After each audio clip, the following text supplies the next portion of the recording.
sudah kelihatan ya Bapak Ibu tentang komunikasi efektif sebagai kunci pencegahan konflik. Suara saya sudah terdengar ya Bapak Ibu? Sudah Sudah Ibu, terdengar sudah belum? Kelihatan terdengar Bu, jelas. kelihatan. Ya. Yang pertama itu adanya suatu informasi yang jelas ya, jelas terus kemudian mudah dipahami, tidak bertele-tele juga ya, lugas gitu. Dalam contohnya untuk masyarakat ketika mengurus prosedur KTP misalnya gitu ya. Jadi bahasanya tuh jangan juga yang non teknis gitu ya, yang lebih mudah dipahami dengan latar belakang yang beragam ya. Kita bisa melihatlah siapa sih sebenarnya masyarakat kita ini, bahasa dengan bahasa yang kita gunakan gitu. Kemudian yang berikutnya adalah kesabaran dan empati. Nah, gimana sih supaya kita sabar dan empati? Ini ada tipsnya gitu ya. Kita berolahraga itu juga suatu melatih kesabaran ya. Jadi kita tuh kalau di dalam tubuh yang sehat gitu ya, jiwa yang sehat, pelayanan kita juga menjadi baik gitu.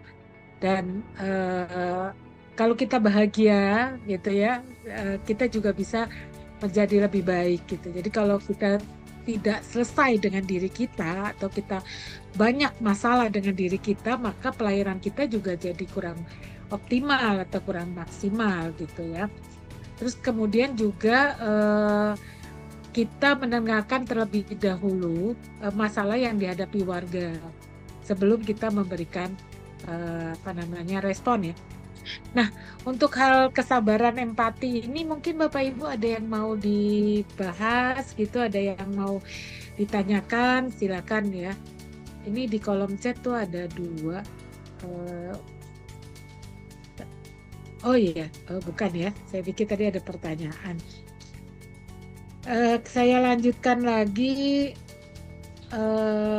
Kemudian ketepatan Bapak Ibu. Jadi akurat itu penting. Jadi kita kalau menyampaikan suatu data, fakta gitu ya, tidak ambigu atau jadi pastikan dulu Bapak Ibu itu membaca aturannya juga gitu. Jangan sampai masyarakat bilang, loh ini di aturannya gratis, kenapa ada biaya administrasi?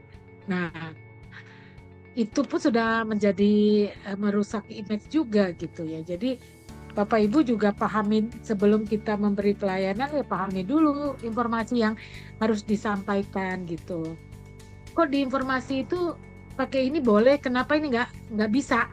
Nah itu kan juga ini ya kurang maksimal juga. Jadi memberikan informasi persyaratan dokumen itu aturan terbaru, bukan asumsi lama. Jadi kalau ada yang baru, selain kita mensosialisasikan masyarakat, kita terlebih dahulu paham gitu.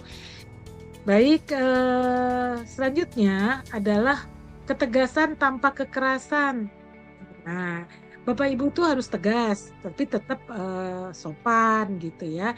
Kalau misalnya ada kita menolak karena dokumennya tidak ada atau tidak memenuhi syarat, itu tidak perlu menyampaikannya secara keras gitu ya.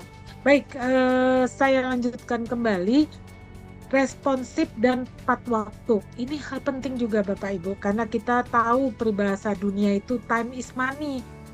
Mungkin tidak untuk kita, tapi untuk yang kita layani itu gitu.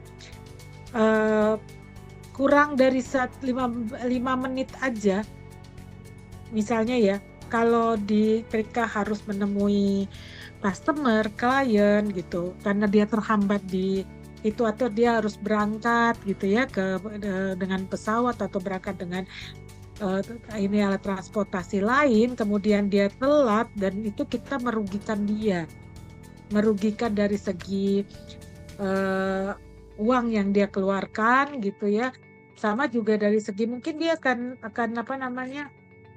ada transaksi besar gitu. Nah itu kita menghambat dia. Jadi benar time is money itu kita coba on prosedur aja. Jadi responsif tapi tepat waktu gitu. Dan kalau contoh yang di sini adalah, kita coba menjawab email atau pesan pengaduan masyarakat harusnya 1 kali 24 jam. Terkait juga dengan bahasa, kita bisa menggunakan komunikasi 2 arah atau bahasa ininya two way communication. Berikan, ruang bagi masyarakat kita untuk, bertanya, makanya Q&A itu perlu ada juga gitu ya. Jadi layanan digital Q&A, dia bisa tanya, bisa juga kita melalui, fokus group discussion ya, yang dibuat secara berkala gitu. Jadi menerima masukan masyarakat gitu, kita, bisa diskusi, berdialog gitu ya. Eee, Kalau tatap muka itu enak gitu. Jadi ada orang yang sibuk menjelek-jelekan di media sosial, tapi pas ketemu kita beri penjelasan, dan minta tolong juga kepada dia untuk memberikan, konten yang, positif ya kepada dia, dan itu malah malah bagus. Atau kita melibatkan organisasi maupun komunitas gitu.